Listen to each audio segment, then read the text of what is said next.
And I'm going to do something right now that's against my better judgment. Uh-oh. I like when you go against your better judgment. Well, it's probably because I got crappy judgment sometimes. But why do so many of you get bothered by the word should? Should have. That's 2 words. Should have. Right. Why?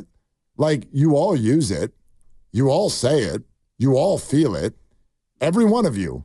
I've never met a human being in my life. You've done it coming off the golf course. I shot at 85. Should have been an 83. And why do you feel that way? Because you had what you feel is a tailor-made opportunity lined up for you. You never say, I should have birdied the hole when you're standing on the tee box. You say it because you hit a ball 4 feet from the pin, and then you gaffed the putt because it's all sitting there for you to do the easy part, and you didn't do it. So do you deserve a birdie? Did you earn a birdie? No. But you walk away, and you're like, I should have birdied that. Why is this so hard for people? Why, when we're talking about a sports team, does that translate to people as like whiny and shoulda, coulda, woulda? Right. There's not a one of you that went to bed after those Niner games, and you're like, yep, shoulda lost. That's what it felt like the whole day. I sat there for 3.5 hours, and the whole time I'm like, boy, the Niners are not as good as the Rams. The Rams are just kicking their butt up and down the field. Look at Matt Stafford go. No, 14-0 before your butt was warm. And they should have won. Why they should have won the Super Bowl. It's not that hard, but it's meaningless. Nobody said it means anything. We're doing sports radio. I get it, Mark, but when I go to my NCGA app and I go to post my score after a round and I shoot a 91 and I'm looking at my scorecard and it's like, man, that I shouldn't have that and I shouldn't. You know what? I'm going to post at 84. You know what we call that? I actually know people who do that. We call that Montessori scoring. And nobody is suggesting that. So in a Montessori world where you get to put down whatever you feel like, in a Montessori world, the Niners are 4-1. But you're putting actions on my hands that I'm not doing. I'm not asking for the Niners to actually be 4-1. I'm not saying that they get to act like that to me is where the should lies, because yes, they should be 4-1, but they're not. But it's a piece of the going forward analysis of this team. Like, again, you and I did this yesterday. You don't think that they're the same as the Dolphins. No, we can look at all the 2 and 3 teams. You don't think that. You don't think that. You don't think they're the Raiders. But that is me looking back and also looking in the present. Like looking at the present right now, the Dolphins have a problem with the most important position in sports. Of course they do. And they don't have a fix. Yes. So because they don't have a fix for the biggest problem that they have, they're going to struggle. So I look at the Dolphins, and if Tua doesn't play again and they don't get another quarterback in there, Miami's going to wind up like the Jets were last year. But you even got to a point in the other room before the show where you said, this was your sentence, not mine. They're the best 2 and 3 team in football. They are. Well, how does that work? Then you can't then say in the next sentence, you can't use shoulda, coulda, woulda. Or else you can't, if you're going to be mathematical about it, then all the 2 and 3 teams are exactly the same. In the standings, they are. Yes, and I've never argued that. I don't argue against that. And if you look at all the 2 and 3 teams in football and you want to look at their record over the next 12 games, I would bet that the Niners have the better record of any of those teams going forward. But that doesn't mean that they should be 4-1. You could say that, but I don't believe. And I will. And I don't believe in looking back and looking at things for me, it feels like regret. And I don't believe in regret. It's not regret. It's contextual. It's contextual. I mean, you brought up the PFF numbers yesterday. They're number one. PFF thinks they're the best team in football. And if you want to look at EPA numbers. Which I don't agree with, by the way. But anyway. If you look at EPA numbers, which is expected points added on offense and defense, they are in the top third offensively, and they're in the top half defensively. So this is analytical. It's predictive. It's contextual. All of it and more. It's all of those things that we do when we're watching a game. Nobody texted their friends on Sunday night and went, boy, did you see the Niners get their butt whipped for 30 straight minutes in each half? Did you see the Cardinals just come in and outclass them in every single... No, nobody thinks that. Nobody thinks that. So, again, I'm totally fair in my mind saying that they should be 4-1. I'm not saying they should be 5-0. That's when you know somebody is being myopic. Where you could say, well, they were favored against Minnesota, and they only lost by 6, and if this guy makes that coverage, and if that guy makes... That's different. They got outplayed in that game. Right. We can admit that. But you can say whatever you want, and I just don't look at sports that way. And I think about the Warriors last year where they went 46-36, and many people say should have made the playoffs. They should have won 50 games if it wasn't for Draymond's lack of self-control, if it wasn't for blowing 2 games against Oklahoma City where you couldn't figure out when to foul and when not to foul. And we can look at that and we can should have all you want. I just don't look at sports that way. And I look at... But I'd argue you do. No, you just don't want that label around you because... I don't look at the results and think should have. I look at 5 games and I think, were you better than the Rams for the majority of the game? Yeah. But you lost. And were you better than Arizona? Yeah, but you lost. Sure. So I don't look at they should be, because that for me is rear view mirror regret living, and I don't live like that. Okay. You're 2-3. I'm going to look at some of your texts. You got to deal with it. Yeah. Just search should have. No, you didn't say that, but you said the same thing in different words. I guarantee you said something like they had no business losing that game. Of course, but they did. That's the same thing. But they did. Yes, and I'm not arguing that they didn't. I had no business getting fired by Entercom in 2014. Oh, that's not what I heard. But I did. That's not what I heard. But I did. Yeah. And you can ask the people who were responsible for the firing, including a guy you worked with or you worked for who was sobbing in the office next to the office where I got fired. Well, he's a crazy person. So anyway, I shouldn't have gotten fired, but I did. I'm not sitting here telling you that what happened didn't happen. I'm simply telling you that it shouldn't have. It shouldn't have. If you replay all of this 10 times, it probably happens once out of 10. Or twice, but it doesn't matter. Yeah, it doesn't. Again, I'm not saying that the standings... the Niners deserved better. No, they didn't. They deserve what they got. Right. But they had no business losing those football games. And I say that as we start to assess the actual roster that they have. Not the one that we're dreaming about. Not the one that we think we have. I'd argue that we don't. And so those two things, to me, they work together. You came in here, in fact, after the Vikings game. I'll never forget it because I think you're proven. Well, I don't know about proven. We're trending toward you being very right. You walked in here after the Vikings game and went, this roster isn't what we think it is. It's overrated. And that was your word. And you know what? I think you're right. And it's not because of an assessment problem so much as it is, I think we're just glossing over a bunch of stuff that's happened. Mike Holmgren, do we respect him? Oh, yeah. We asked him what the problem was. He goes, it's injuries, period. The end, the conversation's over. It's nothing else. Nothing else. And I know that people don't want to do that because you're like, wait, you can't use that as an excuse. They're injured. The Rams are injured. You played them. Seattle's really injured. Everybody is. It's football. It's football. But I also do think it's fair to go, well, let's take all that into account and sort of think about what we think this team should be able to do with no Dre Greenlaw and half of a Charvarius and no Christian McCaffrey and pieces of Brandon Ayuk or Trent Williams or Debo or Kittle or whatever. It's not as good as we thought it was going to be. Right. I'll give you that. And for this sure. is where I would look at the coaches, and I'm not just looking at Kyle Shanahan. I'm also looking at Nick Sorensen and, Schneider and the special teams, and I'm looking at all the coaches where you know what you have. So you go into this game, and Chris Conley is going to be out. Looks like Cowing will be out. Hufanga's out. Jair Brown is a maybe. I thought Cowing practiced today, no? Okay, I haven't. Yeah. He might be questionable. Yeah, no. Don't take not gospel yet. Mark is checking. Well, I thought I heard Cowing is not a pivotal player anyway. I shouldn't have even mentioned him. Not yet. Ronnie Bell became one in one game, so who knows? Well, we had Trent Taylor on the field, quote unquote, returning punts, although he wasn't really returning a punt. He caught a 61-yard kick, and he chose to go the fair catch route. So for me, this falls on the coaches. You know who you have available. Now you have to go out and try to get it done with the people that you have available. And if it means you don't have Dre Greenlaw and they haven't, you got to adjust. And if you don't have Christian McCaffrey and you haven't, then you have to adjust. And if that means use Debo Samuel a little bit more as a running back, then do it.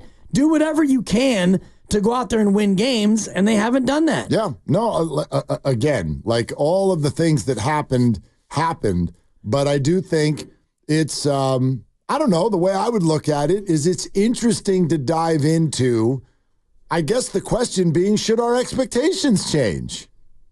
Should our expectations change? Yeah. At least for now. You know, that's the other thing we lose sight of. True. Like, if they lose tomorrow, it's over, and you're not as good as we thought you were.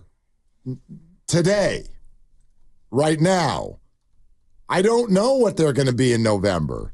I do know that if you want to go to data, Kyle Shanahan is a wildly more effective coach in November and December than he is in September and October. That's the data, and I would argue that that's a good piece of data for Kyle because things do happen to all NFL teams, and adversity strikes, and you've got to, like, figure it out. And the Niners are in that phase right now, are they not? They got to figure it out. Put me down in the vote of I'm betting they will. By the way, Jacob Cowling officially cleared to play for tomorrow. There we go. Yeah, there you go. Let's go. That changes everything. He's going to catch a bomb on the second play of the game. Gone. And just so you Probably know, not. for tomorrow and Fade the Dibber, the pick is in. And I'll save it for tomorrow. I'm so terrified of The you pick is in. sometimes. You should be. I'm terrified of you. You should be. You're small in stature, but you carry a big old... Apparently, I'm more impactful than most of those 49ers.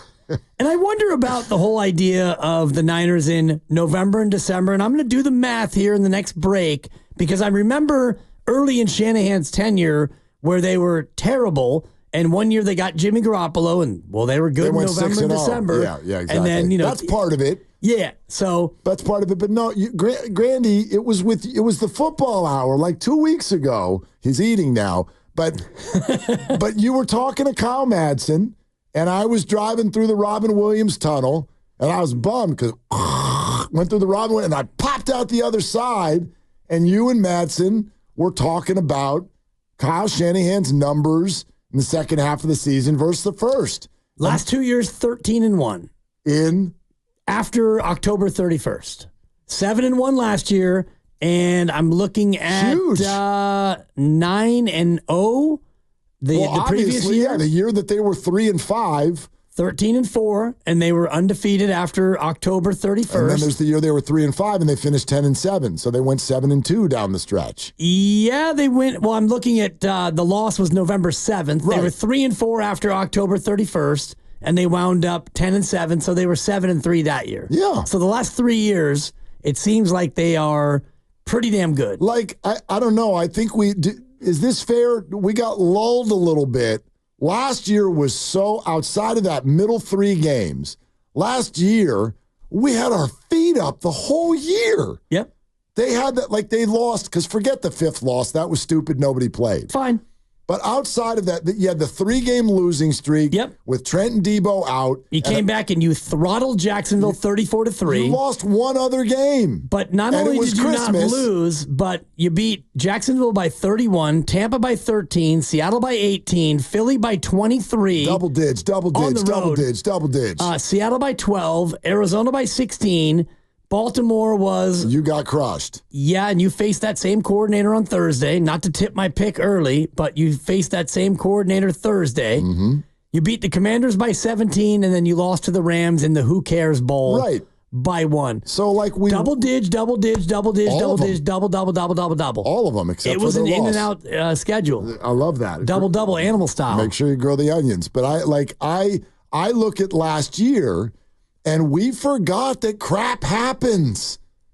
Crap happens? Almost every year. Sorry, I know that makes your mind goes home. Think about Casey.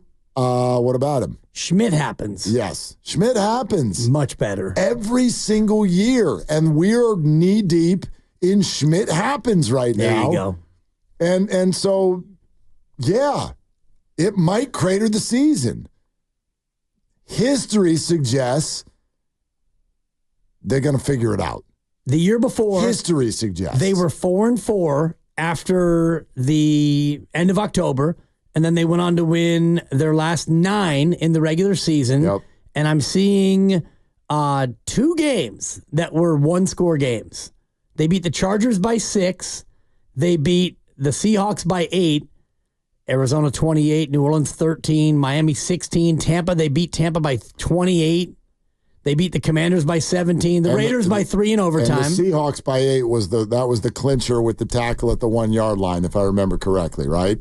No, that was the previous year. Oh, the previous This is year. 2022 Okay. where they went 13-4. But to your point, after October 31st, Halloween, they tend to be a much more effective team. Yeah. I have the numbers. Do you want them? Yeah, So, please. Last 3 years? the Kyle Shanahan era. Okay. September and October, 27-32 under Kyle Shanahan. Losing record. November, December, and January, generally you have like one regular season game at the end of January. This is just regular season. November, December, and January, 39-22.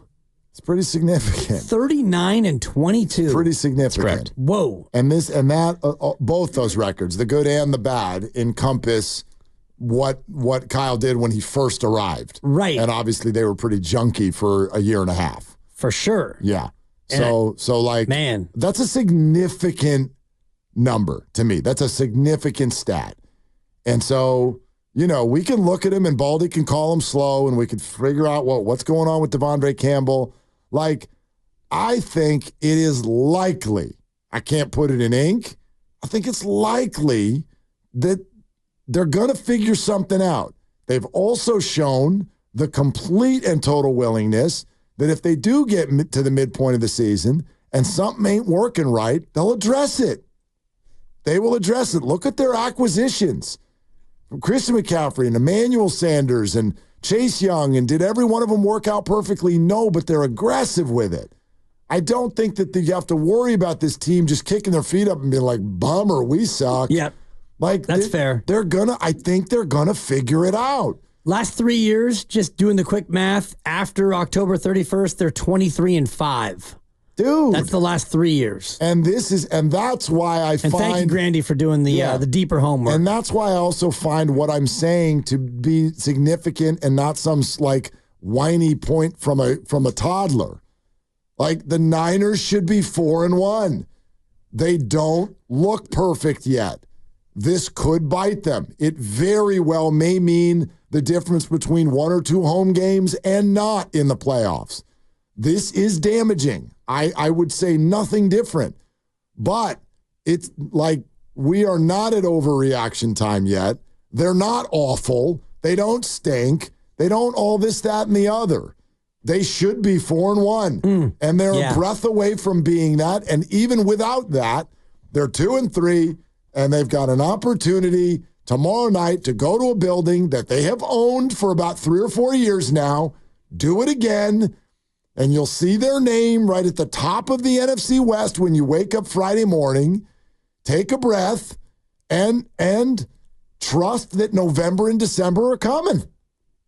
Or you go on the road. Or they fumble again, yes. Or you realize that you're 23-5 the last 3 years after October 31st, and you realize that, well, you've got a short week. Shout out Low Neal and short week, not short, but short with an A.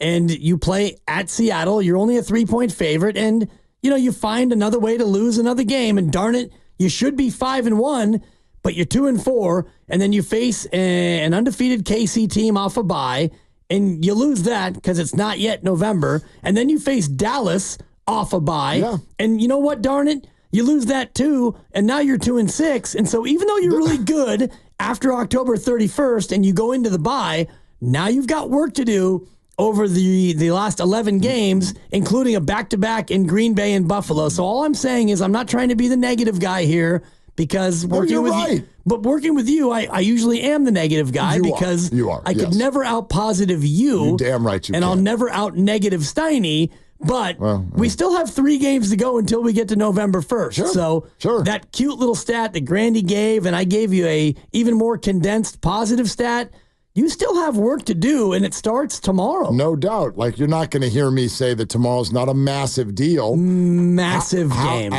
And how about this for data in history also? When the Niners under Kyle Shanahan face a game like this, it usually goes pretty damn well. I can think of, and there's no data for this. What do you mean a game like this? The emotional feeling of, oh my God, you better win. Gotcha. Okay? You better win game. Remember, Jimmy Garoppolo was going to get benched. He was going to get benched. if he didn't beat the Rams. It's the year the Rams won the Super Bowl. They blew him off the field. I can think of, if you want to put this in that category, of last year against Jacksonville. Oh, my God, you better come out of the bye and look different. Blew them off of the field. Go to the final game of the regular season against the Rams, needing a win to make the playoffs. Boom. You win that game. Overtime, Dre Greenlaw. Thank you. How about going to Seattle, knowing that you better win in order to clinch the division? Boom. You get that win. There have been a number of games that you go into that in theory look like on paper they're difficult scenarios. This is no rest, on the road, at night, prime time, division foe, all of those things. I would argue in those games, when the Niners do put that kind of energy on the game, as they clearly did yesterday, it's gone pretty well. Historically. Yeah, it has. It has. And you could look at other games that have been pretty darn important, such as Super Bowls and NFC Championship games. I'm talking regular season games. No, I get it. But I do think it's fair to look at other games that are equally important. Yeah, but those are against the other best teams in the NFL. Like, that's not what this is. It's not. I don't think that's what this is. It's not, but I do think that it's it's obviously a divisional game, and it's a place that is not easy to win at, and the Seahawks have, had some success at home, and I do think that both teams off of a short week, and you come in there with more injuries than you would probably hope to have, and I think that this game's a little bit more of a toss-up.